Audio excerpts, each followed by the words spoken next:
오늘 말씀은 유다서 1장 1절로부터 8절까지 말씀입니다. 우리 함께 읽겠습니다. 예수 그리스도의 종이요 야고보의 형제인 유다는 부르심을 입은 자 곧 하나님 아버지 안에서 사랑을 얻고 예수 그리스도를 위하여 지키심을 입은 자들에게 편지하노라. 긍휼과 평강과 사랑이 너희에게 더욱 많을지어다. 사랑하는 형제들아, 내가 우리의 일반으로 얻은 구원을 들어 너희에게 편지하려는 뜻이 간절하던 차에 성도에게 단번에 주신 믿음의 도를 위하여 힘써 싸우라는 편지로 너희를 권하여야 할 필요를 느꼈노니, 이는 가만히 들어온 사람 몇이 있음이라. 저희는 옛적부터 이 판결을 받기로 이미 기록된 자니 경건치 아니하여 우리 하나님의 은혜를 도리어 세귑거리로 바꾸고 홀로 하나이신 주제 곧 우리 주 예수 그리스도를 부인하는 자니라. 너희가 본래 범사를 알았으나 내가 너희로 다시 생각나게 하고자 하노라. 주께서 백성을 애굽에서 구원하여 내시고 후에 믿지 아니하는 자들을 멸하셨으며 또 자기 지위를 지키지 아니하고 자기 처소를 떠난 천사들을 큰 날의 심판까지 영원한 결박으로 흑암에 가두셨으며 소돔과 고모라와 그 이웃 도시들도 저희와 같은 모양으로 간음을 행하여 다른 색을 따라가다가 영원한 불의 형벌을 받음으로 거울이 되었느니라.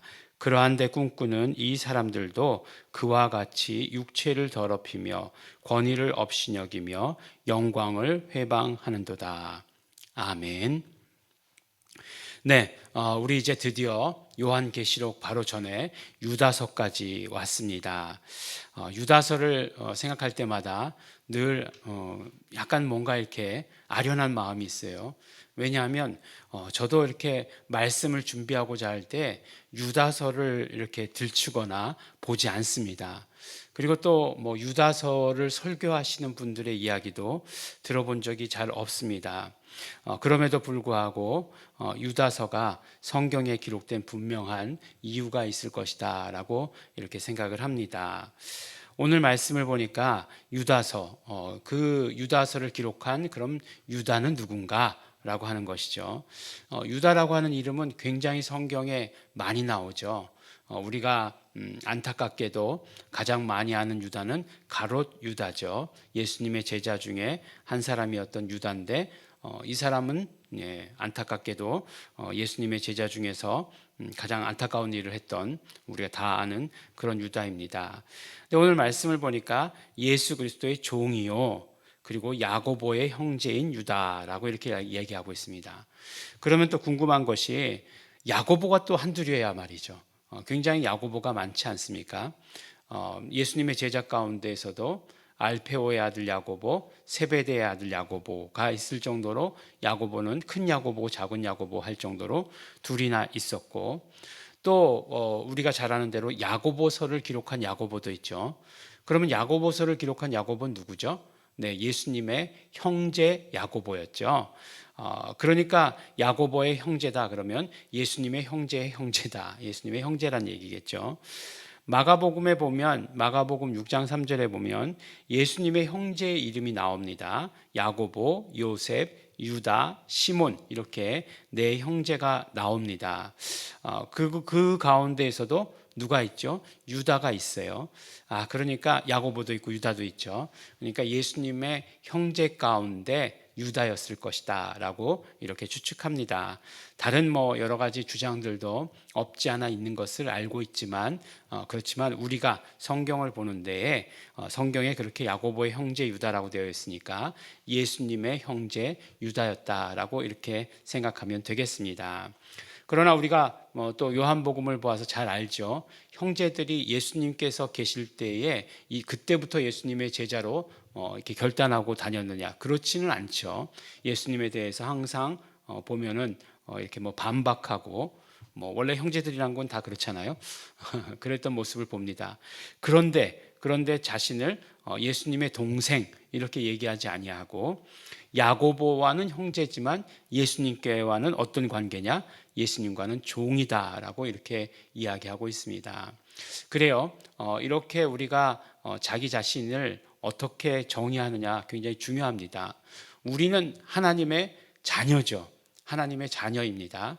우리의 신분은 하나님의 자녀이지만 우리가 받은 직분은 무엇이죠? 그렇죠. 우리는 종의 역할을 감당하도록 되었다는 것이. 그래서 우리는 항상 예수님의 종이다. 우리 예수님의 형제죠. 하나님께서 아들이라고 부르셨으니까 우리의 신분은 그러하나 그러나 우리의 직분은 예수님의 종이다라고 하는 것을 우리 언제나 기억해야 합니다.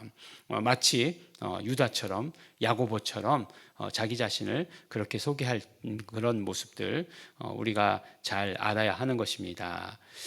그 다음에 이제 누가 편지의 수신자는 누구인지는 정확하게 잘 나오지 않았죠. 그렇지만 하나님 안에서 사랑을 얻고 예수 그리스도를 위하여 지키심을 입은 자들에게 라고 이렇게 얘기하고 있지 않습니까? 그러니까 성도들이란 얘기겠죠. 근데 이 성도들을 어떻게 표현하고 있느냐? 아버지 안에서 사랑을 얻고 그 다음에 예수 그리스도를 위하여 지키심을 입은 자들 이렇게 얘기하고 있는데 우리가 금방 떠오르는 요한복음의 성경 구절이 있죠. 그렇죠. 요한복음 17장 11절 12절 말씀을 보면 예수 이름으로 저희를 아버지께서 내게 주신 이름으로 저희를 보존하여 주십시오라고 기도하는 그런 모습을 보게 되고 또 17장 마지막 절 26절에 보면 내가 아버지 안에 아버지가 내 안에 있어서 이들에게 온전한 사랑을 아버지의 사랑을 알게 해 주십시오. 경험하도록 해 주십시오. 라고 이렇게 이야기하고 있지 않습니까? 그러니까 아버지의 이름을 알렸고 또 알게 할 것인데 그것은 아버지의 사랑이 그들 안에 있게 하려는 그런 이유 때문입니다. 라고 이렇게 말씀하고 있는 것을 우리 다시 한번 기억하게 합니다. 그러면서 이제 3절 말씀에 보니까 사랑하는 자들아 내가 우리의 일반으로 얻은 구원을 들어 너희에게 편지하려던 뜻이 간절하던 차에 라고 이렇게 얘기하고 있습니다. 일반으로 얻은 구원. 우리 참 이제 성경의 이제 번역으로 볼 때 명사를 형용사처럼 아니면은 부사처럼 이렇게 그 번역한 것들을 보면 약간 이렇게 당황스럽긴 합니다. 왜냐하면 우리는 굉장히 직역하는 데 익숙해 있고 직역이 더 좋아요. 예, 그런데 이제 일반으로라고 이렇게 되어 있는데 사실은 일반으로라고 되어 있는 것은 그런 뜻이라기보다는 그냥 같은 common salvation이라고 되어 있다는 것이에요. 영어로는 헬라어로도 보면 코이네스 소테리아스라고 이렇게 되어 있습니다. 그러니까 같은 어떤 면으로 이야기하면 형용사처럼 써서 공통 구원이다라고 이렇게 말하는 것이 더 맞겠죠. 그러니까 근데 풀어서 얘기하면 이 말씀도 맞아요. 일반으로 얻은 구원 이렇게 하면 풀어서 이렇게 얘기하면 그런 뜻이 될 것이에요. 그런데 그러면 일반으로 우리가 공통으로 얻은 구원이라고 하는 게 뭐냐? 그러니까 일반으로라고 하는 게 함께라고 하는 뜻이에요. 너도 나도 똑같이라고 이렇게 얘기하는 것이에요. 공통으로 그런 뜻이에요. 그러니까 일반으로 그냥 평범하게 그런 뜻이 아니에요. 예, 그러니까 함께 얻은 구원이다라고 이렇게 얘기하는 거죠. 그러니까 그 단어 이렇게 문장을 보면서 성경을 보면서 어떤 의미인지 이렇게 약간 헷갈릴 때가 많이 있죠. 그럴 때마다 사실은 이렇게 찾아보고 해야 되는데 우리가 이렇게 찾아보고 하는 것은 쉽지 않죠. 그래서 이렇게 말씀을 새벽 예배 같은 때에 이렇게 번역해 주는 거죠. 근데 이제 그게 그렇게 중요해? 라고 이렇게 물어볼 수 있겠지만 예, 그래요. 별로 중요하지 않을 수도 있어요. 그런데 너와 내가 얻은 구원은 공통이다. 공통적인 구원이다라고 이렇게 이야기하는 거예요. 이게 왜 중요할까? 어떤 의미에서 중요할까? 그렇죠. 예, 그런 의미 왜 중요하냐면 우리가 이제 삼위일체 하나님께서 가지고 계신 이름을 common name이다라고 이렇게 이야기합니다. 공통 이름 혹은 공동 이름이라고 이렇게 얘기해요. 공통 이름이라고 얘기했을 때 또 공동 이름이라고 얘기했을 때 또 어떤 의미가 있습니다. 그것까지는 우리가 이제 총장님의 책을 읽어보면 나오는 것이고. 그래요. 그러니까 우리가 공통적으로 가지고 있다는 거죠. 그 구원을 공통적으로 가지고 있다는 거예요. 그러니까 네가 얻은 구원과 내가 얻은 구원이 다르지 않다는 거예요. 왜요? 예수 그리스도로 인해서. 그러니까 네가 얻은 구원과 내가 얻은 구원이 다르지 않기 때문에 구원 얻은 자로서 어떤 삶을 살아야 되는 것 공통적이라는 거죠. 그러니까 뭐 네가 얻은 구원이 이것이면 그것대로 살고, 구원 얻은 대로 살고, 내가 얻은 구원이 이것이면 뭐 나는 이것으로 살고 라고 한다면 그거는 아니다라고 하는 거죠. 또 한 가지요. 만약에 나는 구원을 그냥 치료라고만 생각한다라고 이렇게 생각해 보세요. 그러면 내가 얻은 그냥 치료대로만 사는 거죠. 나는 치료받은 것을 중심으로 살게 되겠죠. 그랬더니 저 사람은 구원이라고 하는 것이 무엇이냐면, 지금 굉장히 많은 빚을 지고 있었는데 그것을 탕감받은 것을 구원이라고 생각한다는 거예요. 그러면은 그 사람은 그 구원 받은 대로의 삶을 살아가겠죠. 이거 치료하고 뭐 빚을 탕감받은 거하고는 다른 차원의 이야기니까. 그런데 우리가 받은 구원은 그런 구원이 아니죠. 어떤 구원이죠? 예수 그리스도로 말미암아 우리의 모든 죄가 사함을 받은 그런 구원인 거죠. 그 구원을 받은 자로서의 삶을 살아야 된다라고 이렇게 이야기하는 것입니다. 그래서 정말 그 구원을 위해서 우리가 동일하게 힘써서 애쓰고 노력해야 된다라고 하는 그런 말씀이 되겠죠. 그런데 이 편지를 하는 이유가 무엇이냐? 라고 이렇게 말하는 것, 이 이유를 이제 4절부터 얘기하고 있는데, 이는 가만히 들어온 사람 몇이 있음이라 라고 이렇게 얘기합니다. 몇이, 한 사람도 아니고 몇이 있다는 것이에요. 이 가만히 들어온 사람들이라고 하는 것은 결국 어떤 사람들을 이야기하는 거죠? 그렇죠. 거짓 교사를 말하는 거죠. 거짓 교사, 거짓 가르침을 가지고 들어오는 그런 사람들을 말하는 거죠. 그러니까 그 당시에, 초대교회 당시에 초기 기독교 교회들에게 많은 그런 어떤 사상들이 들어왔습니다. 그렇지 않겠습니까?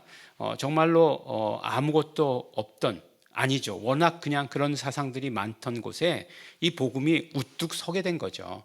그러니까 이것들을 가지고 복음에 뭐 적용시켜 보려고도 하고, 이것들을 가지고 복음을 이해해 보려고도 하고, 어쩌면 처음부터 그게 나쁜 의도라고 생각하지 않았을지도 몰라요. 예, 좋은 의도라고 생각했을지도 모르지만, 그러나 결론은 어떻게 되었다고요? 결론은 복음을 폄훼하는 것이에요. 결론은 예수 그리스도를 인정하지 않고 부인하는 것이에요. 그렇다라고 하면 그것은 잘못된 가르침이다 라고 이렇게 말씀하는 것입니다. 그래서 그들이 한 일이 뭐냐? 결국은 보니까 하나님의 은혜를 세귑거리로 바꾸었다라고 이렇게 얘기하고 있어요. 근데 이 세귑거리라고 하는 것은 무엇이냐? 결국 뭐 정욕으로 바꿨다, 방탕함으로 바꿨다, 음탕함으로 바꿨다, 뻔뻔함으로 바꿨다, 무례함으로 바꿨다라고 이렇게 이야기하는 것이에요. 그러니까 뭐 하나님의 은혜를 가지고 그런 것으로 바꿨다는 거죠. 그러면 그들의 사상이 잘못된, 그들의 그 대표적인 것들이 뭐냐면 영지주의가 그렇다는 거예요. 그래서 요한일서, 우리가 계속해서 1서, 2서, 3서 가운데 계속 강조하던 내용이 뭐죠? 예수 그리스도께서 육체로 오심을 부인하는 자마다 적그리스도의 영이다, 적그리스도의 영에 속해 있다, 적그리스도다 라고 이렇게 말씀하잖아요. 왜 그렇게 했어요? 바로 복음 가운데 가장 중요한 것, 예수 그리스도신데, 그런데 그 예수 그리스도가 육체로 오셨다는 것을 부인하는 건 뭐예요? 영지주의 사상이기 때문에 그래요. 영지주의 사상이라는 것들. 그래서 그런 것들이 들어오면, 뭐 어제인가요? 뭐 그저께인가요? 도세티즘이라고 얘기했죠. 그런 것들이 들어오게 되면 결국은 하나님의 은혜를, 그렇죠, 예수 그리스도를 보내시면서까지 보여주셨던 그 은혜를 아주 우스운 것들로 만들어버리는 거잖아요. 자기가 아주 똑똑하다고 생각하고 뭔가 이렇게 획기적인 것이다라고 철학을 빗대어서 내놓았지만, 그렇지만 그건 아니라는 거죠. 그것은 정말 복음을 웃음거리로 만들어버린 것밖에 되지 않는다라고 이렇게 말씀하시는 것입니다. 그래서 또 예수 그리스도를 부인하는 그런 결과가 된 거죠. 그러면 이들에게 어떤 결과가 있을 것이냐라고 하는 것을 거짓 교사의 결론에 대해서 이렇게 그 가는 길에 대해서 얘기해 주는 거죠. 애굽에서 구원해내시고 후에 믿지 아니하는 자들을 멸하셨다. 첫 번째 예죠. 두 번째 예가 어떤 얘기죠? 자기 지위를 지키지 아니하고 처소를 떠난 천사들을 큰 날의 심판까지 영원한 결박으로 흑암에 가두셨다라고 이렇게 얘기하는 거예요. 그러니까 실질적으로 자기 백성들에게, 또한 그뿐만 아니라 영계일까지도 정말 하나님께서는 이렇게 처리하신다. 또 어떤 이야기죠? 소돔과 고모라와 그 이웃 도시들도 저희와 같은 모양으로 간음을 행하여. 소돔과 고모라라고 얘기하는 것 뭐가 제일 유명합니까? 소돔이 그러면 지금도 그것이 동성연애죠. 동성연애로 굉장히 유명했잖아요. 그 유명한 것들은 결국 어떻게 되었습니까? 하나님께서 다른 색을 따라가다 영원한 불의 형벌을 받음으로 거울이 되었다라고 이렇게 얘기하는 거예요. 거짓 교사들의 가는 길. 그리고 8절 말씀에 그러한데 꿈꾸는 이 사람들도 그와 같이 라고 이렇게 얘기하고 있잖아요. 그래서 결국은 그 거짓 교사들의 그 이야기에 따라가는 자들도 마찬가지로 그러한 형벌에 빠지게 될 것이다 라고 말씀해 주시고 계시는 것이에요. 그러면 어떻게 해야 되겠습니까? 그렇죠. 거짓 교사들을 분별할 수 있는 능력이 있어야 되는 거죠. 그럼 어떻게 해야 됩니까? 그렇죠. 거짓 교사들을 분별할 능력은 어디에서 나오냐? 복음을 아는 데서부터 나오는 것이에요. 그러니까 우리가 복음을 정확하게 알고 있는 데서부터 그 다음에 거짓 교사들을 분별할 수 있는, 또 단순히 뭐 그냥 그 가르치는 교사다 얘기할 수 없죠. 영적인 것들에 대해서 잘못된 것에 대해서 우리가 알 수 있게 되는 것입니다. 그러므로 우리 정말 예수 그리스도의 그 피로 말미암아 구원 얻은 우리들은 같은 구원을, 공통 구원을 가지고 있는 사람들이고, 그 사람들은 어떻게 해야 되느냐? 거짓 교사들을 분별할 수 있어야 된다라고 이렇게 말씀합니다. 거짓 교사들이 초기 기독교에만 있었겠습니까? 그렇지 않죠. 지금 훨씬 더 교묘하게 더 이렇게 교회를 옥죄어 오고 있습니다. 그러므로 우리가 언제나 영적으로 깨어 있어야 되고, 영적으로 깨어 있다는 것은 항상 복음의 중심 가운데, 복음의 현장 가운데 있어야 되는 것을 우리에게 말씀해 주십니다. 그러므로 우리 예일중앙교회 성도 여러분들, 언제나 복음의 중심, 복음의 현장 가운데 계시는 우리 성도 여러분 되시기를 예수 이름으로 축원합니다. 기도하겠습니다. 하나님 아버지 감사합니다. 오늘도 우리에게 말씀 주시고, 또 오늘도 우리 말씀으로 말미암아 깨어 있을 수 있도록 하여 주신 것 너무나 감사하고 감사합니다. 우리 예일중앙교회 모든 성도들 언제나 복음의 중심 가운데 있게 하여 주시옵소서. 복음의 중심을 알고 깨닫게 하여 주시옵시고, 언제나 성령 충만하게 하여 주시옵시고, 또한 그뿐만 아니라 언제나 복음의 현장 가운데 있을 수 있도록 우리를 움직이도록 하여 주시옵소서. 감사드립니다. 예수님 이름으로 기도드렸습니다. 아멘. 그러므로 우리 이 시간에 기도하실 때 언제나 우리가 거짓 교사들, 그런 모든 가르침으로부터 벗어날 수 있는 것은 성령 충만함입니다. 우리가 언제나 성령 충만하게 하여 주시옵소서. 예수님의 복음에 집중하게 하여 주시옵소서. 성령님 역사하여 주시옵소서. 다 같이 통성으로 기도하시겠습니다.